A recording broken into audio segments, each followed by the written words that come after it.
श्री ओम नमो भगवते वासुदेवाय वासुदेवाय विश्वेश्वराय आदि पुरुष अपरंपार पुरुषाय नमः। राधे राधे सभी को। जय श्री कृष्ण। श्रीमद् भागवत का 10वां और 11वां अध्याय पढ़ेंगे। चलिए शुरू करते हैं। जय श्री कृष्ण। 10वां अध्याय। श्री कृष्ण भगवान बोले, हे महाबाहो, और भी मेरे कल्याणकारक वचन सुनो। तुम पर मेरी अत्यंत प्रीति है, अतएव तुम्हारे कल्याण के लिए मैं कहता हूँ। मेरी उत्पत्ति का हाल ना तो देवता ही जानते हैं और ना ही महर्षि लोग। मैं ही देवों और महर्षियों का आदि कारण हूँ, जो मुझे अजन्मा, अनादि और सब लोगों का ईश्वर मानते हैं। वे सब मोह रहित हैं, उनके पाप नष्ट हो जाते हैं। बुद्धिमान, क्षमा, सत्य, दंभ, सम, सुख, दुख, जन्म, मरण, भय, अभय, अहिंसा, ममता, संताप, तप, दान, यश, अपयश इत्यादि जो अनेक प्रकार के भाव हैं, वे सब मुझसे उत्पन्न हुए। जो मनुष्य मेरी इस विभूति को भली भांति जानते हैं, वे निश्चय योग से सिद्ध होते हैं, इसमें संदेह नहीं। यह जानकर कि मैं ही सबको उत्पन्न करता हूँ और मुझ ही से सबकी प्रवृत्ति होती है, विवेकी प्राणी मेरी उपासना करते हैं। वे मुझ में अपने चित्त और प्राणों को लगाकर एक दूसरे को समझाते हुए भजन करते सदा संतुष्ट और सुखी रहते हैं। चित्त को सावधान करके प्रीतिपूर्वक भजन करने वाले को मैं ऐसा बुद्धि योग देता हूँ जिससे वे मुझे प्राप्त कर लेते हैं। उन पर अनुग्रह करके मैं उनकी बुद्धि में स्थित हो दीप्यमान ज्ञान देता हूँ। अर्जुन ने कहा, आप परम ब्रह्म हो, परम धाम हो, परम मित्र आदि देव हो, अजन्मा हो, सन्यासी हो। तुमको सब ऋषि, देवर्षि, नारद, अमित, देवज्ञ और व्यास भी ऐसा कह गए, और स्वयं मैं भी तुमसे कह रहा हूँ। हे केशव, जो तुमने मुझसे कहा है सो सब सत्य मानता हूँ। देवता और दानव इन दोनों ने ही तुम्हारे रूप को नहीं जाना है। वे सब चीजों के उत्पन्न करने वाले भूतेश, हे देव, हे जगतपते, हे पुरुषोत्तम, आप स्वयं ही अपने आप को जानते हैं, अतः आप अपनी गत दिव्य विभूतियों का हाल पूर्णतया वर्णन कीजिए, जिनके द्वारा आप इन सब लोकों में व्याप्त हो रहे हैं। चिंतन करता हुआ मैं आपको किस प्रकार से जान सकता हूँ? आपका ध्यान किन किन भावों से करना उचित है? हे जनार्दन, कृपया अपनी माया और विभूतियों को विस्तार से कहिए।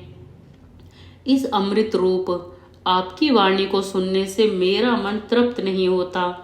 कृष्ण बोले, मेरा विस्तार तो अनंत है, तो भी मुख्य मुख्य विभूतियों को मैं तुमसे सुनाता हूँ। गुण केश, समस्त भूतों के अंतःकरण में रहने वाला आत्मा मैं ही हूँ। मैं ही उनका आदि, मध्य, अंत, अदेवों में विष्णु, प्रकाशकों में अनेक किरणों से भूषित सूर्य, मरुद गणों में मारीच, नक्षत्रों में चंद्रमा मैं ही हूँ। मैं वेदों में सामवेद, देवों में विष्णु, इंद्रियों में मन और धृत मात्र में चैतन्य, रुद्रों में शिव, यज्ञों में कुबेर, अष्टवसुओं में अग्नि और पर्वतों में सुमेरु मैं ही हूँ। हे पार्थ, पुरोहितों में बृहस्पति, सेनापति में स्कंद और जलाशयों में समुद्र मैं ही हूँ। महर्षियों में भृगवाणी, अक्षरों में ओमकार, यज्ञों में जप और स्थावरों में हिमालय मैं ही हूँ। वृक्षों में पीपल, देवर्षियों में नारद, गंधर्वों में चित्ररथ, सिद्धों में कपिल मुनि, वेदों में अमृत से उत्पन्न उच्च श्रवा, गजेंद्रों में ऐरावत और मनुष्यों में राजा मैं ही हूँ। धातुओं में वज्र, गांवों में कामधेनु, प्रजा की उत्पत्ति करने वालों में कामदेव और सर्पों में वासुकी मैं ही हूँ। नागों में शेषनाग, जलचरों में वरुण, पितरों में अर्यमा और शासन करने वालों में यमराज मैं ही हूँ। शुद्ध करने वालों में वायु, शस्त्रधारियों में राम, नदियों में गंगा मैं ही हूँ। हे अर्जुन, मैं सब प्राणियों का आदि, मध्य, अंत, विद्याओं में अध्यात्म विद्या और वाद विवादों में वाद मैं ही हूँ। अक्षरों में ओमकार, समासों में द्वंद्व, अक्षय कोक और चार मुख वाला ब्रह्मा भी मैं ही हूँ। सबको हरने वाली मृत्यु, भविष्य में होने वाले पदार्थों की उत्पत्ति, स्त्रियों में कीर्ति, लक्ष्मी वाणी, मेधा, धृति और क्षमा मैं ही हूँ। सामवेद में ब्रह्म साम, छंदों में गायत्री, मासों में मार्गशीर्ष और ऋतुओं में बसंत, यादवों में वासुदेव, पांडवों में अर्जुन, मुनियों में व्यास और कवियों में शुक्र मैं ही हूँ। दमन करने वालों में दंड, जय चाहने वालों में नीति तथा ज्ञानियों में ज्ञान और भूत भाव का जो बीज है वह भी मैं हूँ। मेरे अतिरिक्त चराचर भूत कुछ भी नहीं है। मेरी दिव्य विभूतियों का अंत नहीं है। यह विस्तार मैंने संक्षेप में कहा है। जो वस्तु ऐश्वर्यवान, शोभायमान और यशवान है, उन्हें मेरे ही तेज के अंश से उत्पन्न हुआ जानो। यही जानो कि मैं अपने एक ही अंश से इस संपूर्ण जगत में व्यापक हूँ। 10वां अध्याय पूरा हुआ। अभी हम 11वां अध्याय शुरू करते हैं। जय श्री कृष्ण। अर्जुन ने कहा, हे भगवान, मुझ पर कृपा करके अत्यंत गुप्त अध्यात्मिक विषयक वचन जो आपने कहे उनसे मेरा मोह दूर हो गया है। हे कमल नयन, मैंने जीवों की उत्पत्ति और नाश का कारण एवं आपका अक्षय महात्म्य आपके मुखारविंद से विस्तार पूर्वक सुना। आपने जैसा अपने रूप का वर्णन किया वह आपका रूप देखने की मेरी बहुत इच्छा है। हे योगेश्वर, हे मधुसूदन, आप यदि मुझे उसके देखने योग्य समझें तो आप अपना वह अव्यय रूप मुझे दिखाइए। भगवान जी ने कहा, हे पार्थ, नाना प्रकार के, नाना वर्ण के और नाना आकारों के मेरे सत सहस्त्र सहस्त्र दिव्य रूप को देखो। हे भारत, तुम वसु, रुद्र, अश्वनी कुमार, मरुदगण और जो पहले कभी न देखे थे ऐसे मेरे आश्चर्यमय रूप देखो। गुणकेश व चराचर सहित यह चरित्र देखो तथा और जो कुछ देखना चाहते हो तुम यहाँ मेरी देह में देख लो, परंतु इन नेत्रों से मुझे नहीं देख सकोगे। इसीलिए मैं तुमको दिव्य नेत्र देता हूँ, उनसे मेरा विराट रूप देखो। संजय ने धृतराष्ट्र से कहा, हे राजन, इस प्रकार श्री कृष्ण ने अर्जुन से कहा और उसको दिव्य दृष्टि देकर अपना अलौकिक रूप दिखलाया। उस विश्व रूप के अनेक मुख, अनेक नेत्र थे, उसमें से अनेक अद्भुत दृश्य थे और उनमें अनेक सुंदर सुंदर आभूषण तथा दिव्य आयुधों से सुसज्जित थे। देह पर दिव्य पुष्प, दिव्य वस्त्र थे, दिव्य गंध देह पर लगे थे। उस समस्त आश्चर्य युक्त अनंत देव के सब ओर मुख दिखाई देते थे। आकाश में हजारों सूर्य की प्रभा एक साथ हो तो भी उस महात्मा की प्रभा की समानता ना कर सकेगी। उस समय अर्जुन ने देवादिदेव के शरीर में अनेक प्रकार से विमल इस समस्त जग को एकत्रित देखा। अर्जुन आश्चर्य से चकित हो गया और उसका शरीर रोमांचित हो गया।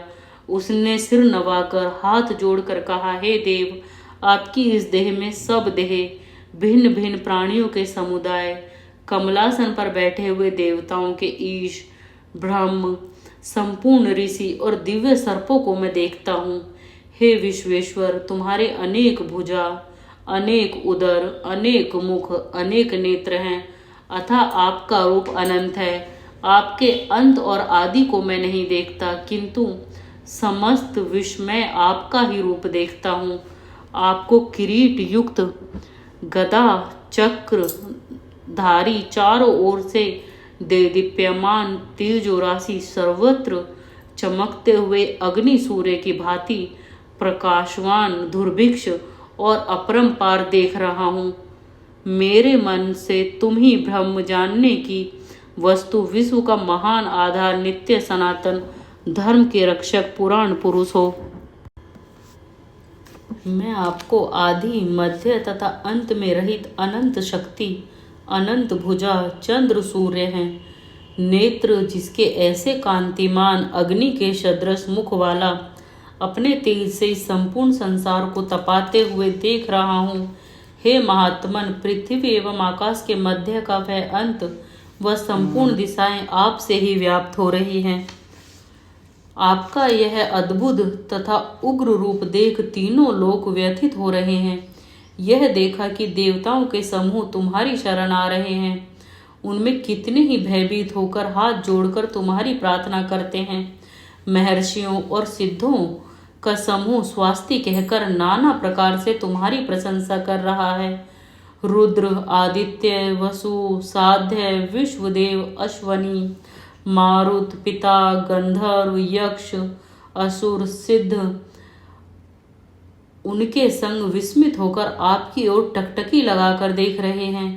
हे महाबाहो, अनेक नेत्र, अनेक बाहु, अनेक जांघें, अनेक पैर, अनेक पेट, कराल दंत युक्त तुम्हारा यह विशाल रूप देखकर सब अत्यंत भयभीत हो रहे हैं और मैं भी घबरा रहा हूँ। आकाश तक पहुँचते हुए आपके प्रकाश के अनेक वर्षों से फैलाए हुए अग्नि जलने वाले मुख, विशाल नेत्रयुक्त आपको देखकर हे विष्णु, मेरा जी घबरा रहा है। मुझसे धैर्य नहीं धरा जाता तथा चित्त स्थिर नहीं होता। हे देवेश, हे जगन निवास, इस भयंकर दाढ़ वाले इस कालाग्नि के सदृश आपके मुखों को देखकर मुझे दिशाएं नहीं सूझती। मैं शांति नहीं पाता, मुझ पर दया करो। हे प्रभु, धृतराष्ट्र के मुर्योधन आदि पुत्र अपने साथ अनेक राजाओं सहित तथा भीष्म, द्रोण, कर्ण तथा हमारी ओर के मुख्य मुख्य योद्धा बड़ी बड़ी दाढ़ों से युक्त आपके विकराल मुख में शीघ्रता से प्रवेश कर रहे हैं तथा उनसे आपके ही लोग आपके दांतों में दबकर ऐसे दिखाई देते हैं मानो उनका शरीर चूर्ण हो गया हो। जैसे नदियों की अनेक धाराएं जब समंदर की ओर बहती हैं, वैसे ही ये मनुष्य लोक के वीर आपके प्रज्वलित मुखों में प्रवेश कर रहे हैं। जैसे अग्नि में पतंगे गिरते हैं, वैसे ही वे लोग भी अपने नाश के लिए आपके मुख में बड़ी तेजी से प्रवेश कर रहे हैं। हे विष्णु, जलते मुखों के चारों ओर से सब वीरों को निगलकर आप होठ चाट रहे हैं। आपकी तीक्ष्ण प्रभाएं समस्त संसार को तेज से व्याप्त कर रही हैं। यह भयानक रूपधारी कौन है? मुझसे कहो। हे देवेश्वर, आपको नमस्कार है, मुझ पर प्रसन्न हो। हे जगकर्ता आदि पुरुष, आपको जानने की मैं इच्छा रखता हूँ, क्योंकि आपकी यह प्रवृत्ति मेरी समझ में नहीं आती। श्री भगवान बोले, संसार का नाश करने वाला मैं उग्र काल हूँ, समस्त जनों का संहार करने के लिए आया हूँ। तुम्हारे युद्ध न करने पर भी ये वीर जीवित नहीं रह सकेंगे। अतः तुम उठो, शत्रुओं के संहार यश को लेकर इस समृद्धशाली राज्य का भोग करो। हे सव्यसाचिन, उनको मैंने पहले ही मार रखा है, तुम केवल निमित्त मात्र हो जाओ। मेरे मारे हुए द्रोण, भीष्म, जयद्रथ, कर्ण और अन्य योद्धाओं को मारो। घबराओ मत, युद्ध करो, तुम युद्ध में शत्रुओं को जीतोगे। संजय ने कहा। इस प्रकार श्री कृष्ण जी के वचन सुन मुकुटधारी अर्जुन हाथ जोड़कर कंपित और भयभीत हुए। साष्टांग प्रणाम कर नम्रता पूर्वक कहने लगे, हे ऋषिकेश, आपके गुणगान करने में संसार प्रसन्न और प्रेम मग्न हो रहा है। राक्षस डर कर दिशाओं की ओर भागते हैं तथा सिद्ध पुरुष आपको नमस्कार करते हैं। हे महात्मने, हे अनंत, हे देवादिदेव, हे जगन निवास, आप ब्रह्मा से भी श्रेष्ठ हो। आपको देवता क्यों न नमस्कार करें। व्यक्त भी आप हो तथा अव्यक्त भी आप हो तथा इन दोनों से परे अक्षर भी आप हो। हे अनंत रूप, आप आदि देव हो, पुरातन पुरुष हो, विश्व के परम आधार हो, ज्ञाता तथा श्रेष्ठ हो। श्रेष्ठ स्थान आप हो, विश्व का विस्तार करने वाले आप हो। आपकी महिमा को ना जानकर मैंने आपको अपना मित्र मानकर हे कृष्ण, हे सखे, ऐसा जो तिरस्कार से कहा सो प्रमोद से तथा स्नेह से हे अच्युत अप्रेमे रूप आपसे इन बातों की क्षमा मांगता हूँ जो कि मैंने परिहास से विहार, सोते बैठते और भोजन समय अकेले अथवा मित्रों के मध्य में आपका अपमान किया है। आप इस स्थान जंगल रूप लोक के पिता, पूज्य और महान गुरु हो। त्रिलोकी में भी आपके समान कोई नहीं है। आपसे अधिक अतुल प्रभाव कहाँ से होगा। इसलिए इस तुल्य ईश आपसे सिर झुकाकर प्रणाम करके यही प्रार्थना करता हूँ कि मुझ पर कृपा करो। हे देव, जैसे पिता पुत्र के, मित्र मित्र के, पति पत्नी के अपराध को क्षमा करता है, वैसे ही तुम मेरे अपराध को क्षमा करो। हे देव, जो पहले कभी नहीं देखा ऐसा आपका रूप देखकर मैं प्रसन्न हूँ, परंतु भय से मेरा मन व्याकुल है, इसलिए वही पहला रूप मुझे दिखाओ। तथा हे देवेश, हे जगन निवास, आप प्रसन्न हो जाओ। हे सहस्त्रबाहु, हे विश्वमूर्ति, मैं फिर आपको वही किरीट, गदा और हाथ में चक्र धारण किए हुए देखना चाहता हूँ। श्री कृष्ण भगवान ने कहा, हे अर्जुन, मैंने प्रसन्न होकर यह तेजोमय अनंत आद विश्व रूप अपने योग के प्रभाव से तुमको दिखलाया है, जिसको तुम्हारे अतिरिक्त इससे पहले किसी ने नहीं देखा था। मेरा ऐसा भयानक रूप देख तुम व्याकुल और मूढ़ ना हो। भय त्याग प्रसन्नचित होकर फिर तुम मेरा वही रूप देखो। संजय ने कहा। इतना कहकर श्री कृष्ण ने फिर चतुर्भुज और सौम्य रूप धारण कर लिया। श्री कृष्ण ने अर्जुन से कहा, हे जनार्दन, आपके सौम्य दिव्य मंगल रूप को देखकर अब मैं प्रसन्न चित्त हो स्वस्थता को प्राप्त हुआ। श्री कृष्ण बोले, हे पार्थ, मेरा जो विश्व रूप तुमने देखा है इसका दर्शन संभव नहीं है। देवता भी उस रूप की आकांक्षा करते हैं। हे अर्जुन, जैसा मेरा रूप तुमने देखा है ऐसे रूप को वेदाध्ययन, तप, दान व यज्ञादि कर्म द्वारा देखना भी असंभव है। जो कोई मनुष्य मेरी ही भक्ति के लिए कर्म करते हैं, मुझको ही सर्वोत्तम मानते हैं, मुझ में ही भक्ति रखते हैं, सब सांसारिक सुखों से मुड़ चुके हैं, संपूर्ण प्राणी मात्र से वैर त्याग चुके हैं, वैसे ही मुझको प्राप्त कर सकते हैं। श्रीमद् भागवत का 11वां अध्याय भी पूरा हुआ। जय श्री कृष्ण। हे कृष्ण जी, अर्जुन ने तो आपका रूप देख भी लिया, हम तो देख भी नहीं पाएंगे। ना जाने वो अर्जुन को आपने कौन सी दिव्य दृष्टि प्रदान की थी जिससे वो देख पाए। हम इंसानों के बस का तो यह भी नहीं है। मुझसे कोई गलती हुई हो तो उसे क्षमा करना भगवान जी। आरती श्री कृष्ण जी की। ओम जय श्री कृष्ण हरे प्रभु, जय श्री कृष्ण हरे। भगतन के दुख टारे, पल में दूर करे। ओम जय श्री कृष्ण हरे। परमानंद मुरारी, मोहन गिरवर धारी। जय रस रास बिहारी, जय गिरधारी। ओम जय श्री कृष्ण हरे। कर कंचन कटि कंकन, श्रुति कुंडल बाला। मोर मुकुट पीतांबर, सोहे बनमाला। ओम जय श्री कृष्ण हरे।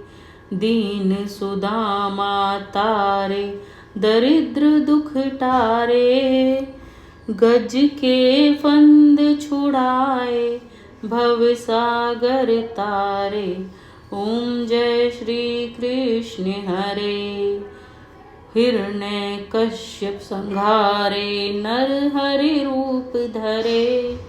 वाहन ते प्रभु प्रकटे, जन के बीच पड़े। ओम जय श्री कृष्ण हरे। केसी केश विदारे, नर कुबेर तारे। दामोदर छवि सुंदर, भगतन रखवारे। ओम जय श्री कृष्ण हरे। आज के लिए इतना ही। जय श्री कृष्ण।